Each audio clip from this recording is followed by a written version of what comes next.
ایک مرتبہ اللہ کے رسول نے فرمایا کہ جب کوئی گناہ کرتا ہے اور اللہ کے سامنے نادم ہو کر، شرمندہ ہو کر، پشیماں ہو کر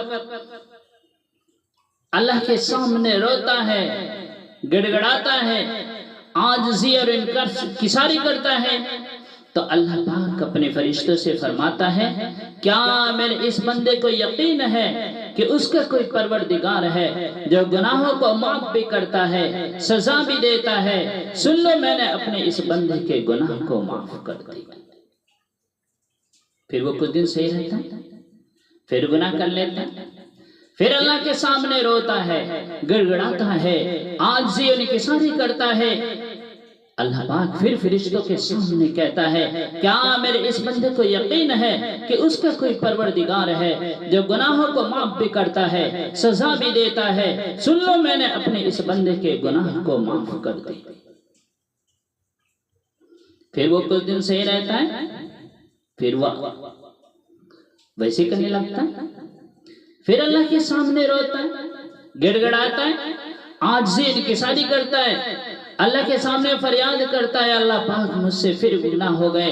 اللہ پاک پھر فرشتوں کے سامنے فرماتا ہے کیا میرے اس بندے کو یقین ہے کہ اس کا کوئی پروردگار ہے جو گناہوں کو معاف بھی کرتا ہے، سزا بھی دیتا ہے؟ سن لو، میں نے اپنے اس بندے کو گناہ کو معاف کر دیا۔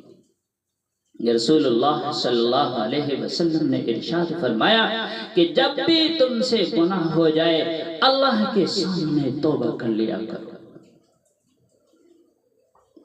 اللہ کو توبہ بہت پسند ہے، بہت پسند ہے۔ فرمایا انہو کان توابا، کہ توبہ کرنے والے کے توبہ کو اللہ قبول کرتا۔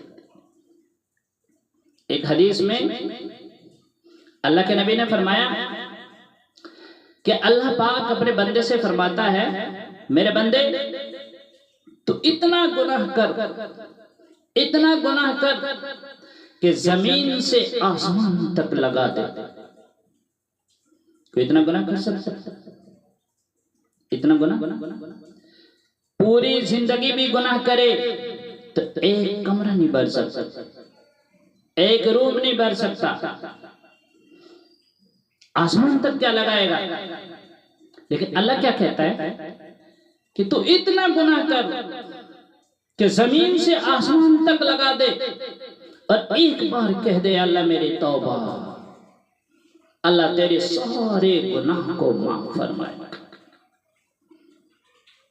توبہ میں اتنی طاقت ہے، سارے گناہ کو معاف فرمائے گا۔ لیکن بڑی دکھ کے ساتھ مجھے یہ بات کہنی پڑ رہی ہے کہ ایک ایسا گناہ ہے جو توبہ سے بھی معاف نہیں ہوتا، توبہ سے بھی معاف نہیں ہوتا۔ چاہے حج کریں، چاہے عمرہ کریں، 100 بار حج کریں، 100 بار عمرہ کریں، مدینے جا کے، مکے جا کے توبہ کریں، 1000 بار توبہ کریں، پر اس کا توبہ قبول نہیں ہے۔ وہ کون سا گناہ ہے؟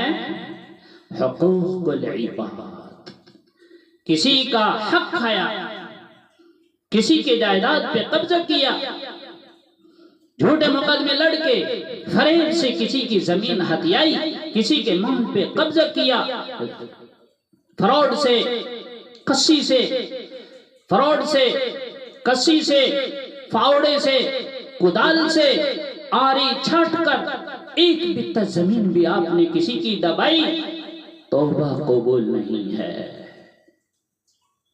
میرے بھائیو بہت سخت گھڑی ہے۔ حقوق العباد اتنا بڑا حق ہے کہ توبہ کرنے کے بعد بھی توبہ قبول نہیں ہے۔ اللہ فرماتا ہے زمین سے آسمان تک گناہ لگا، اتنا گناہ کر کے زمین سے آسمان تک پر کر دے اور ایک بار کہہ دے اللہ میری توبہ، تیرے سارے گناہ کو معاف فرما دے گا۔ لیکن حقوق العباد 100 بار بھی توبہ کرے گا، 100 بار بھی توبہ کرے گا، 1000 بار بھی توبہ کرے گا، مکے جا کے توبہ کرے گا، مدینے جا کے توبہ کرے گا، تمہاری توبہ قبول نہیں ہے۔ اس لیے میرے بھائیو، کسی کا حق مارا، کسی کی زمین دبائی، اللہ کے واسطے واپس کریں، واپس کریں۔ دنیا میں بہت آسان ہے، آخرت میں بہت مشکل ہے۔ یہاں بہت آسان ہے، چند دن کی زندگی ہے، رسوا ہو کر، ذلیل ہو کر، اچھائی سے، برائی سے کسی بھی طرح اپنے وقت کو بتا لے گا، لیکن قیامت کے دن ایک ایک پائی کا حساب دینا ہوگا، ایک ایک بتی زمین کا حساب دینا ہوگا۔ بغیر حساب دیے آگے قدم نہیں بڑھ سکیں گے۔ اس لیے میرے بھائیو، اللہ کے واسطے کسی کی زمین لی ہے، واپس کریں، واپس کریں۔ تمہارے خاندان، تمہارے رشتہ دار، تمہاری اولادیں تمہاری دبائی ہوئی زمین پر عیش مود کریں گی، قبر میں حساب تمہیں دینا ہوگا، قبر میں حساب تمہیں دینا ہوگا۔ تمہارے حساب دینے کے لیے تمہارے بچے نہیں آئیں گے، تمہاری اولادیں نہیں آئیں گی، تمہارے رشتہ دار نہیں آئیں گے، تمہارے جان پہچان والے دوست احباب نہیں آئیں گے، بلکہ تمہیں خود حساب دینا ہوگا۔ اس لیے میرے بھائیوں، بہت سخت گھڑی ہے۔ اللہ ہمیں نیک عمل کرنے کی توفیق عطا فرمائے۔